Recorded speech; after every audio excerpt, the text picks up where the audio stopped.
স্বাধীনতার ৫৪তম দিবস, যে চেতনা দিয়ে আমাদের মুক্তিযোদ্ধারা শহীদ জিয়ার ডাকে কালুরঘাট বেতার কেন্দ্র থেকে ২৭শে মার্চ যে স্বাধীনতার ঘোষণা দিয়েছিলেন, সেই চেতনায় সারা দেশব্যাপী মুক্তিযোদ্ধারা ঝাঁপিয়ে পড়েছিল। ৯ মাসের যুদ্ধে বাংলাদেশকে আমরা স্বাধীন করেছিলাম। ৫৪ বছর পর আজকে বাংলাদেশে স্বৈরাচারের করাল গ্রাসে ক্ষতবিক্ষত বাংলাদেশ রক্তাক্ত। ১৭ বছরের ধারাবাহিক আন্দোলনে বাংলাদেশে ছাত্র জনতার অভ্যুত্থান সংগঠিত হয়। সেই অভ্যুত্থানের পরেও আজকে ৭.৫ মাস চলে যাচ্ছে। আজকে দেশের চারিদিকে অরাজকতা, বিশৃঙ্খলা, দেশকে একটি অস্থিতিশীল জায়গায় নিয়ে যাওয়ার সুদূর গভীর ষড়যন্ত্র। গতকালকেও পতিত সরকারের নিকৃষ্টতম স্বৈরাচারের প্রতিভূ শেখ হাসিনা বক্তব্য রেখেছেন, নানাভাবে মানুষকে বিভ্রান্ত করার চেষ্টা করছেন। আমরা গতকালকে প্রধান উপদেষ্টা ডক্টর ইউনূসের বক্তব্য দেখেছি।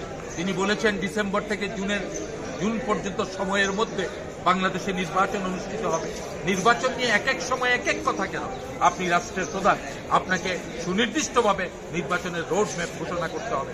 বিএনপি বলেছে যে একটি অবাধ ও নিরপেক্ষ নির্বাচনের মধ্য দিয়ে, জনগণের ভোটের মধ্য দিয়ে যাতে রাষ্ট্র ক্ষমতা পরিবর্তন হয়, একথা বিএনপি বলেছে। এটি কি গণতান্ত্রিক কথা? তাবৎ বিশ্বে এই কথা সমাদৃত হচ্ছে, কিন্তু অনেকেই ষড়যন্ত্র করছেন, অনেকেই নানাভাবে নীলনকশা আঁটছেন। আমরা স্পষ্ট করে বলতে চাই, শহীদ জিয়ার মাজারে এখানে তার কবর জিয়ারত করে শপথ নিয়ে আমরা বলতে চাই, মানুষের মতামতের ভিত্তিতে রাষ্ট্র পরিচালিত হবে। কারোর অঙ্গুলি হেলন, স্বৈরাচারী দিক নির্দেশনা, কারোর ষড়যন্ত্রের কাছে বাংলাদেশের মানুষ মাথা নত করবে না। আর যারা পালিয়ে গেছেন তারা নিজেরাই পালিয়ে গেছেন। পলায়নপর মানুষ কখনো পৃথিবীতে বিজয়ী হয় না। কাজেই বন্ধুগণ, এই সময় বিএনপি আরো ঐক্যবদ্ধ, আরো সুসংগঠিত হওয়া প্রয়োজন। নিজেদের মধ্যে সমস্ত ভেদাভেদ ভুলে গিয়ে মানুষের আশা আকাঙ্ক্ষা অনুযায়ী এই দলকে এগিয়ে নিতে হবে।